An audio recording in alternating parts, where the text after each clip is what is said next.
Good afternoon, everyone, and welcome to our webinar. Thank you for joining us today. Before we dive into our content, I'd like to cover a few organizational points. So please note that this webinar is being recorded and the recording will be available to you after the session. Feel free to submit your questions at any time using the chat function here in Teams, and we will address as many as possible during the Q&A at the end of the webinar. And to facilitate better interaction and networking, we encourage everyone to introduce themselves in the chat, including your name and the company you represent. So let's get started. I'm delighted to introduce our presenters for today. That's Stephanie, Geert, and myself. Stephanie is Oper's General Counsel, who is an experienced lawyer with over 14 years of experience. And she spent the first 8 years of her career as a finance lawyer in private practice and corporate banks in London before moving to working exclusively with startups. And Stephanie joined Oper at its first legal hire in March this year.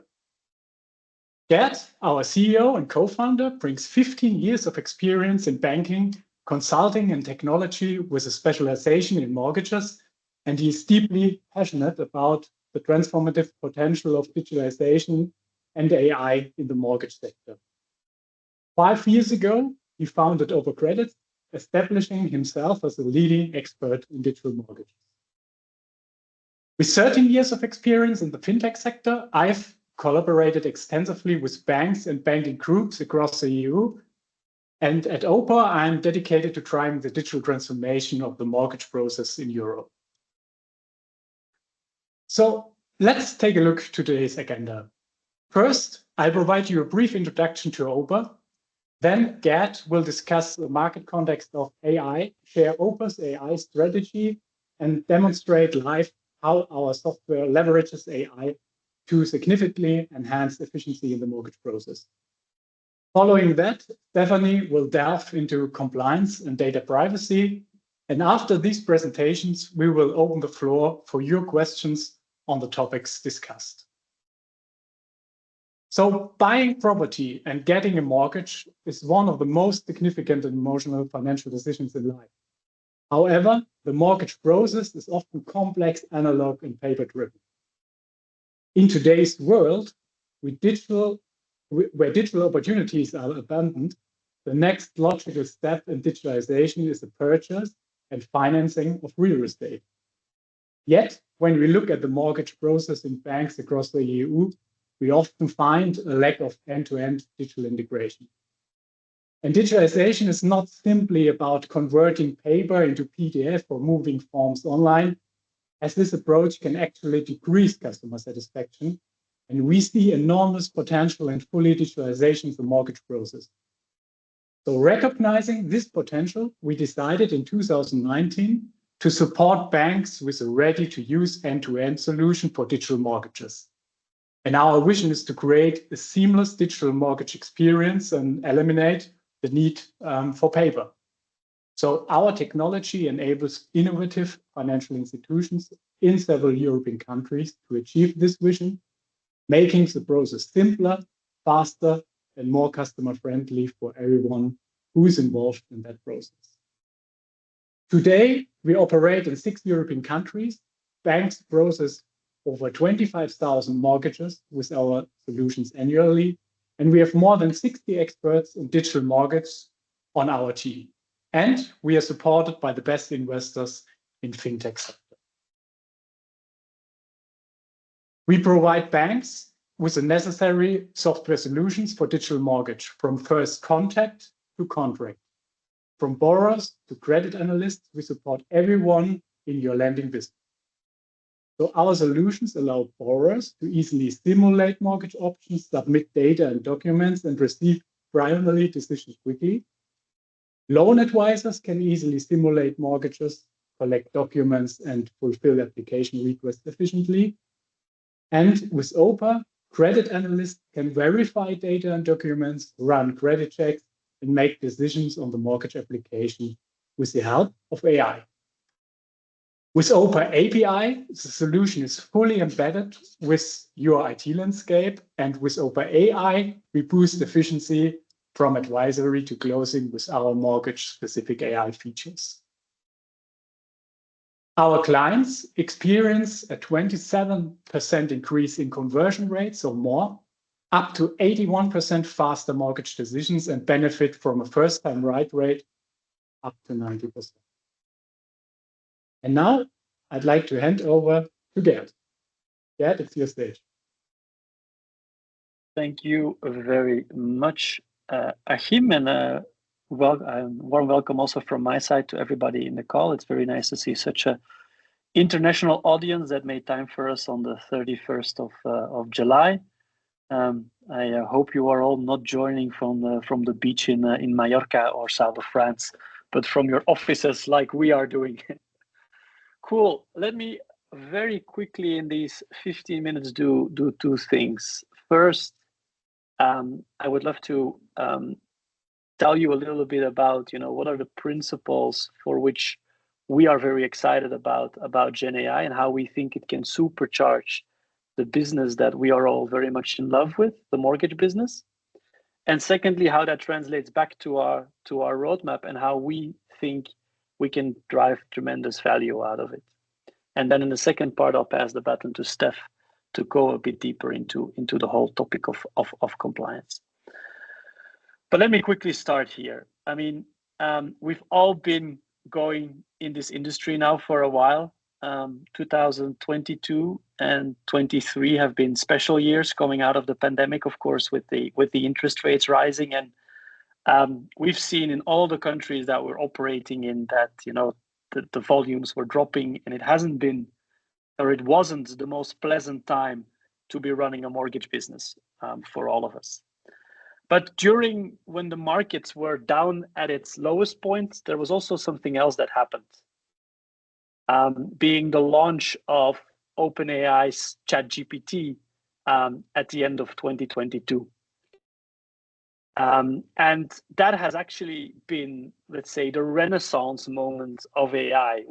I've been working on AI topics now for 7 to 8 years, but suddenly it was relevant again. Everybody was talking about it, and for those that are active on the stock markets, also the stock market started seeing optimism again into our economic climate. But let me also ask you a question, like as an icebreaker as well. How much companies do you think, what percentage of companies today globally are applying artificial intelligence into their day-to-day? Normally you should get now a pop-up with a question. And you see the question as well in the chat.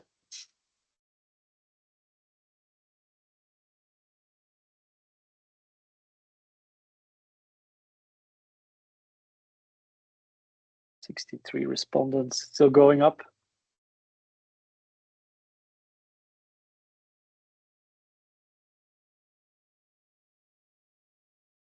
So let's move on. We'll see still the responses coming in, but great. Achim, can you go to the next slide, please?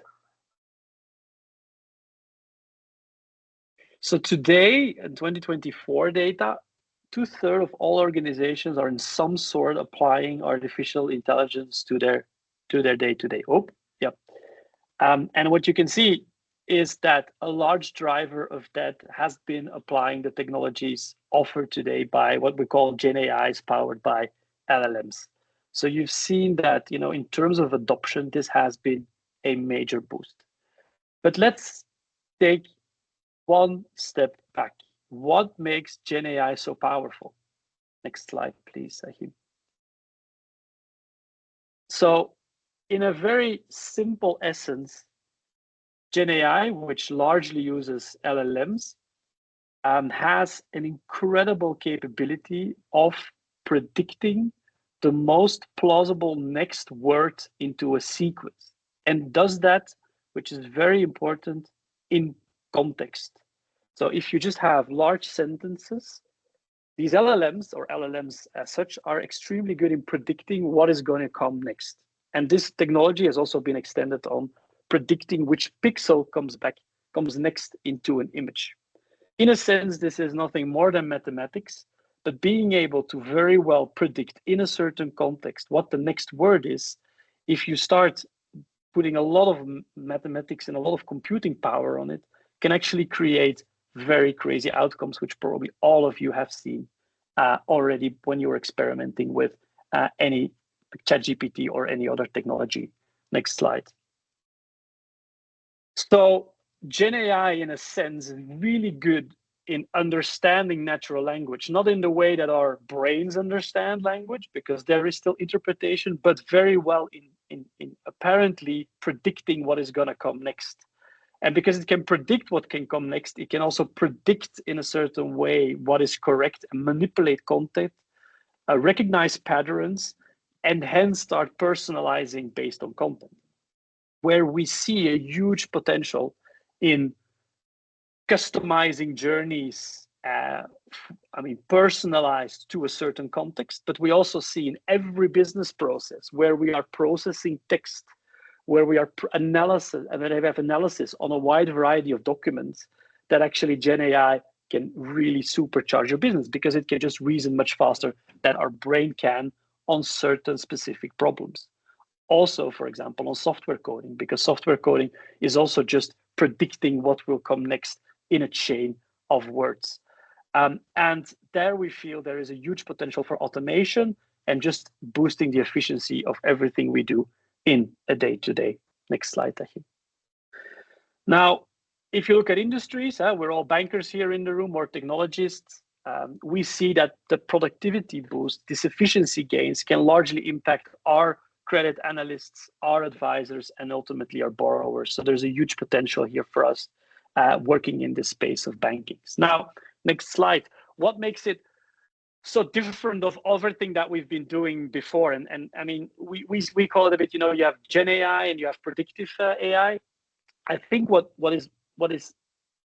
we already said in our trends report in December is that these foundational models of OpenAI, of Anthropic, of Gemini, they basically have trained this predictability of predicting the next word.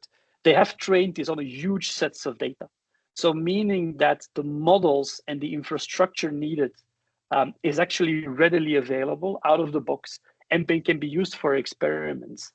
And so what I've been also seeing on machine learning projects back in the days is that it had to be trained on the bank's data, on the bank's data centers. And often that data was very difficult to expose. So basically we were spending a year, 2 years on cleaning up our data, building data lakes, and then building the models on top of it. So if you look at the cost today to derive value out of AI, Gen AI actually has made a huge jump forward into making it cheaper and basically making the infrastructure layer much easier to understand. You can basically, I always compare it a bit to what the internet did. Before the internet, we were also building interfaces to communicate between A and B.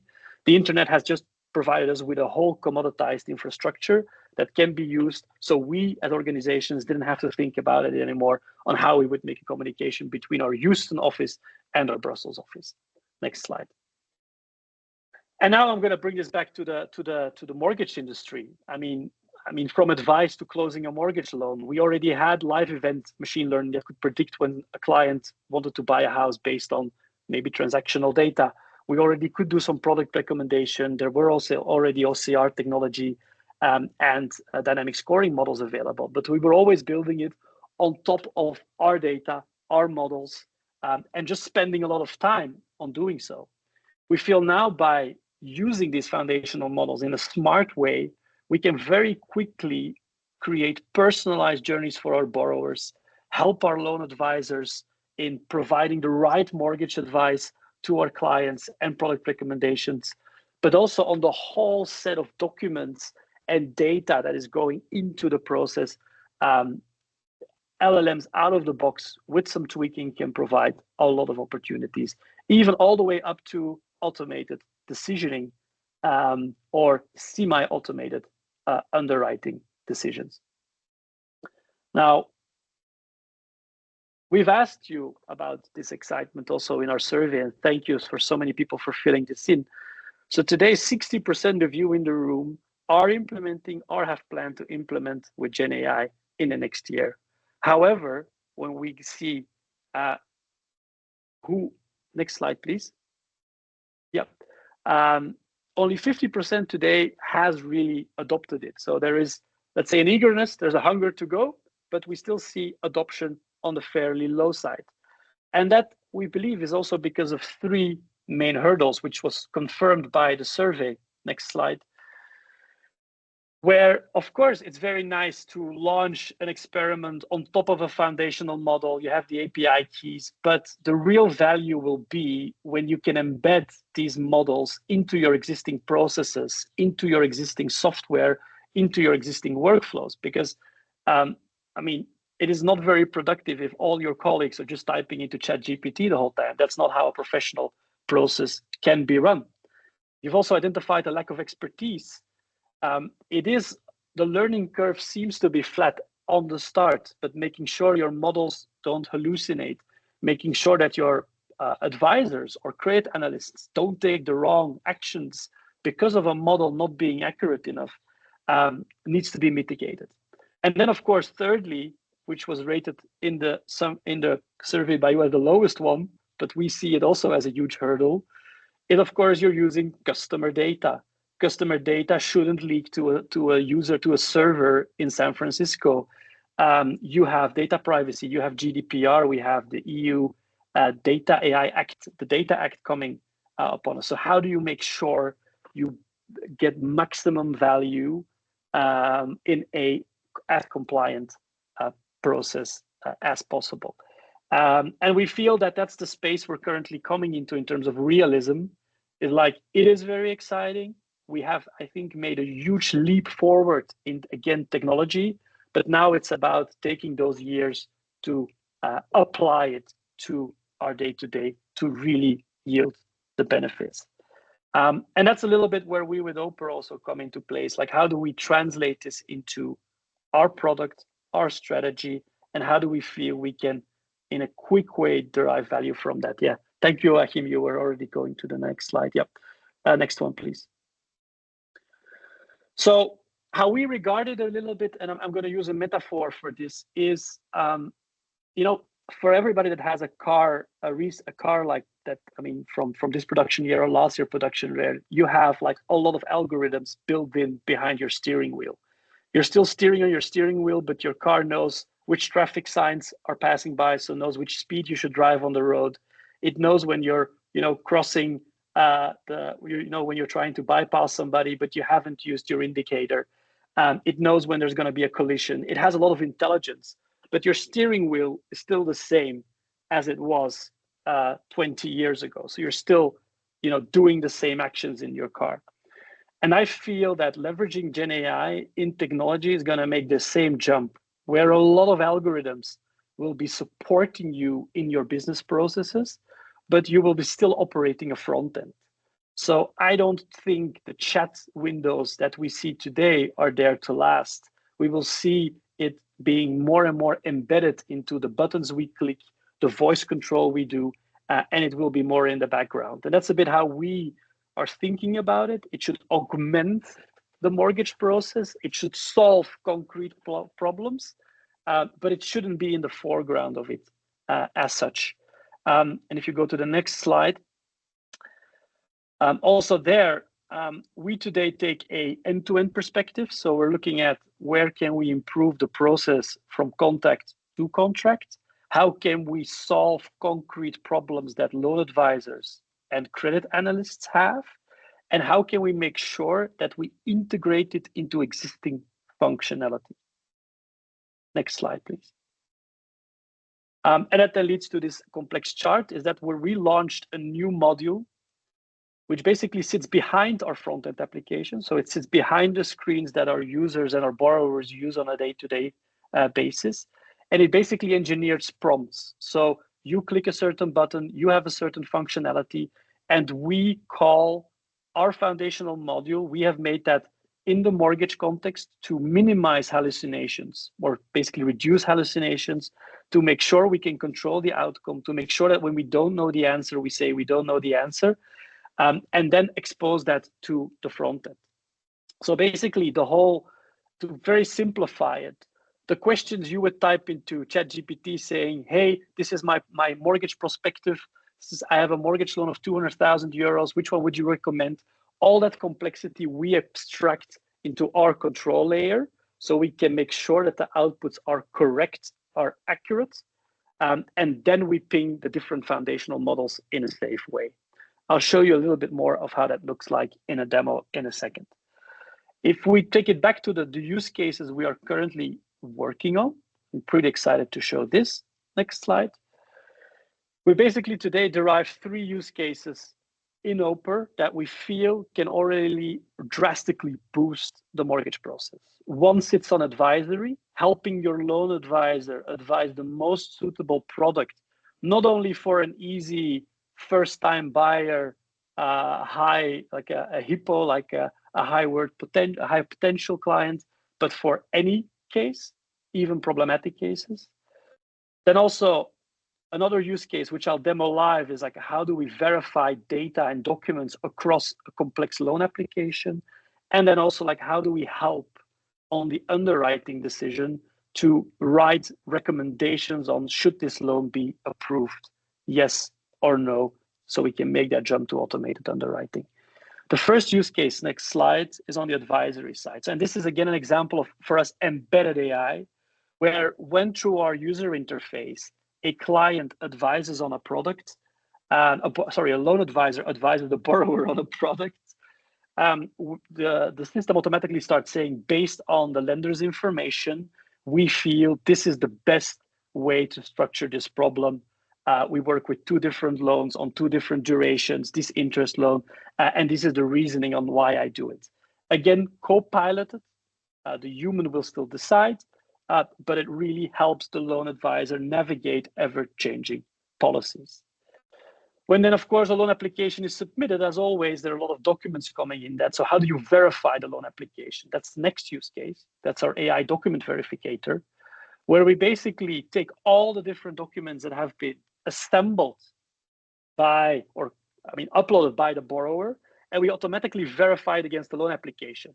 So when, for example, there would be an inconsistency, as in surname is not correct or income hasn't been filed correctly, we immediately say we have found in this document something differently. This needs to be checked. So that today we can stop having 3 different big screens on a credit analyst's desk to verify all the documents to get a completely verified loan application. This I'll demo in a second. And then last but not least, the analysis, especially on more complex mortgage cases. Today, we still see so much text being written. One of our LLMs today can basically, based on all the data, already start doing a pre-advice for the loan analyst to say, hey, based on everything we've seen and it is verified, you're suggesting a 20-year fixed loan, but we think, given the income, this is not a good idea. We need to get to a 25-year split. And it basically helps in writing up the full analysis document that then can be taken to a credit committee, should that be necessary. And again, this is very focused not on that 20% of loan cases that you can just approve automatically, but this is also covering that 80% of cases where there's a credit committee, where there's a 4i principle necessary, or where there's a little bit more discussion on if this is a fundable case, yes or no. And these are the cases, as you all know, that today take a lot of time. But this webinar wouldn't be a good webinar without a live demo, so I'm very happy to also show you how one of these use cases works in our product today. So I'm quickly taking over the screen, if I may, Achim. Yep. And go to my browser. Can somebody confirm, Achim, can you give a thumbs up if you see my browser? Yes. We see it. Very good. So this is our agent portal, which is basically being used by the loan advisors and the credit analysts. And I see several mortgage cases in my overview. I'm quickly going to open this one, Willeke de Bruin. So Willeke de Bruin has done a loan application into my system. I already see here very briefly, she wants to borrow 321,000 euros for a specific property. and Willeke has uploaded a set of documents. Now I can go here to my AI document verification engine, which I'll quickly open here. And what we have done here is we've taken all the data on the left side, which is coming from the loan application. And we've now scanned those 3 documents that she has uploaded to check if it is verified or not. So very smartly seen. So here she said her first name is Willeke. Willeke, we found it back on 2 salary slips, and we found it on her Dutch ID. We even here spot where we found it on the ID. It's being cropped, but I can also open it up and see Willeke de Bruin is her name.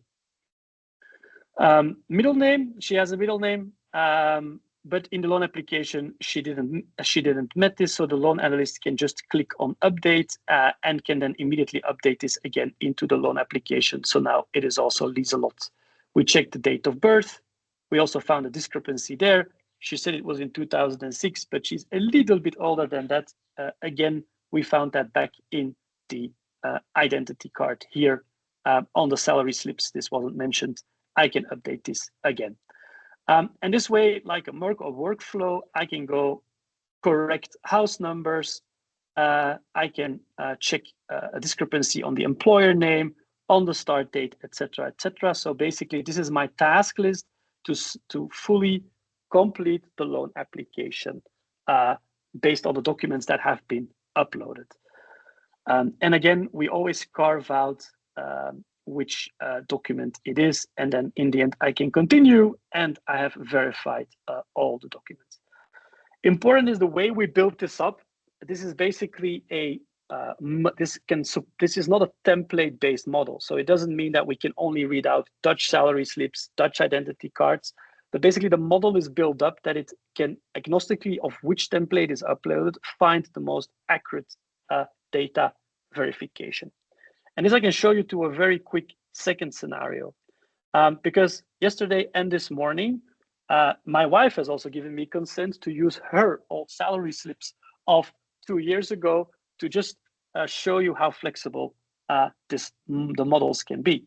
So I here have Katharina Bergman. She applied for a loan for 170,000 euros.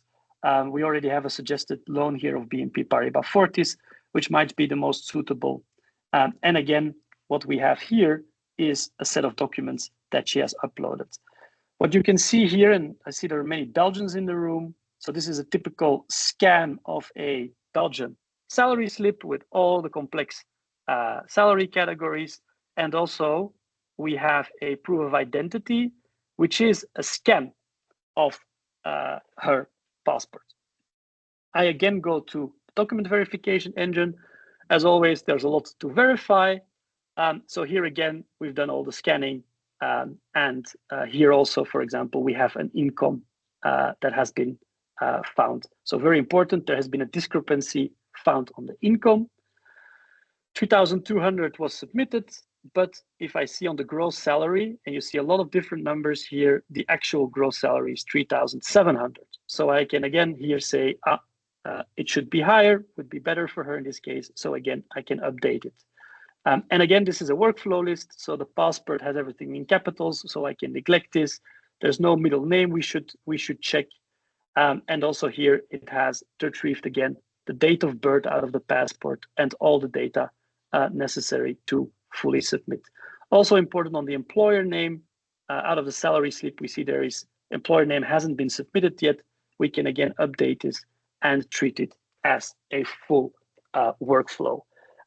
This is today a standalone module. We are now working on integrating it fully into the flow.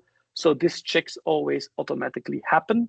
And also in the loan application, you can then see by which documents it has been verified.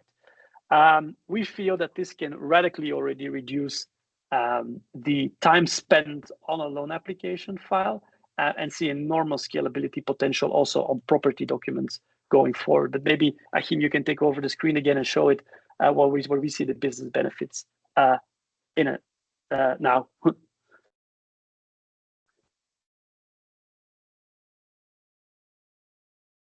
Yeah, so next slide, please. So, I mean, apart from the benefits of the loan advisory side, that's the first use case. We also feel that this document verification can radically introduce first time right, because you could also make this available to your loan advisors that then already can complete the case. So your credit analysts have a fully verified file. So it can also reduce the time to advise. And ultimately, if we can get those data points correct much quicker, we can just get to faster approval rates and just a lot of productivity gains. I'm quickly going to pause here because I've already went over my 20 minutes, but happy to take any questions now or any questions later at the Q&A. Thanks, Geert. And Stephanie, it's your stage. Great. Thanks, Geert. Thanks, Achim. Hi, everyone. So I'm Stephanie, and I'm going to spend this final section talking you through about how we think about compliance and AI at Oper.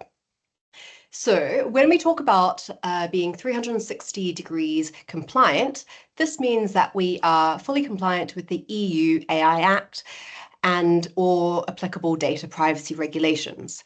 It also means that we offer bank-grade data privacy and security by designing our architecture to maintain these standards in relation to the AI systems. Next slide, please. Now, I'm going to start off with a brief introduction to the EU AI Act, which no doubt everyone has heard of, but you may not be as familiar with its approach. And starting off, the EU AI Act takes a risk-based approach to categorizing AI systems. Starting from the top, it talks about unacceptable AI systems, which are banned systems under the Act. And this includes systems such as AI systems that manipulate human behavior, social scoring by the government, for example, or mass surveillance. High-risk AI systems are permitted under the Act, but are subject to strict regulations and will need to pass a strict 10-point conformity assessment. High-risk systems include systems like biometric identification, AI systems being used in critical infrastructure, healthcare, and medical devices. And coming to the last two categories of limited and minimal risk. Limited risk systems are permitted and are subject to specific transparency obligations and include systems such as chatbots or emotion recognition in customer service systems. And finally, minimal risk systems are systems such as spam filters in your email or recommendations based for your TV, music, film recommendations.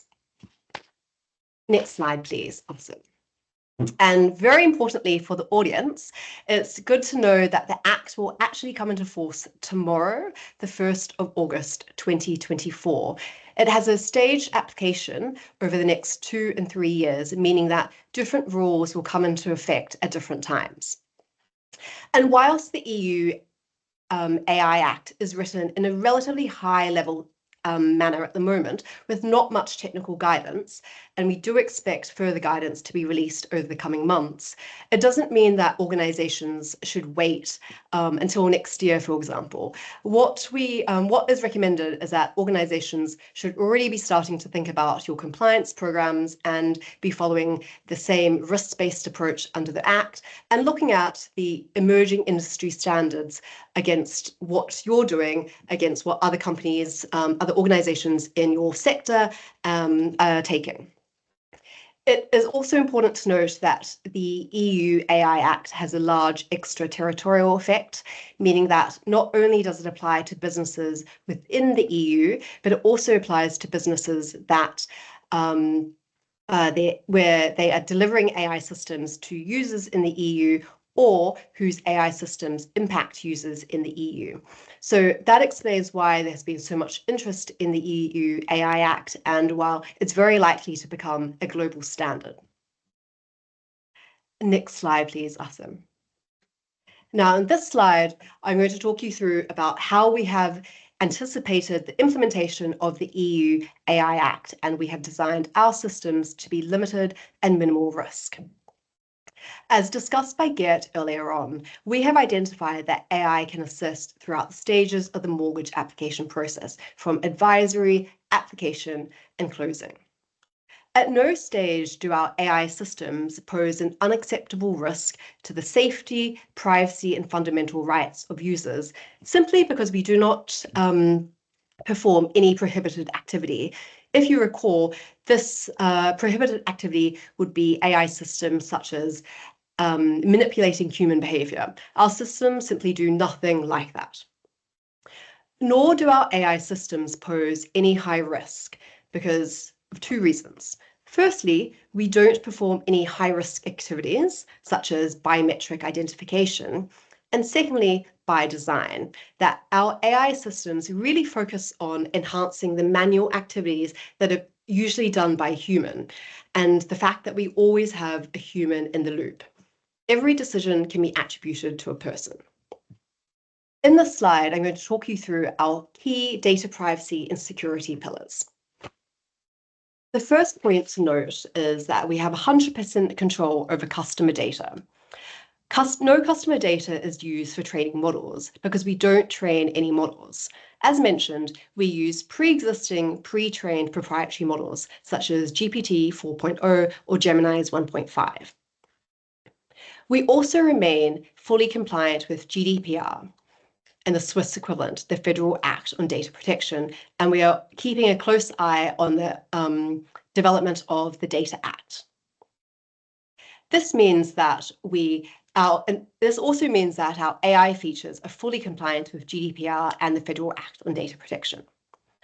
Oper Credits also remains ISO 27001 certified, ensuring that we apply the highest standard of information security management. Thank you, Achim.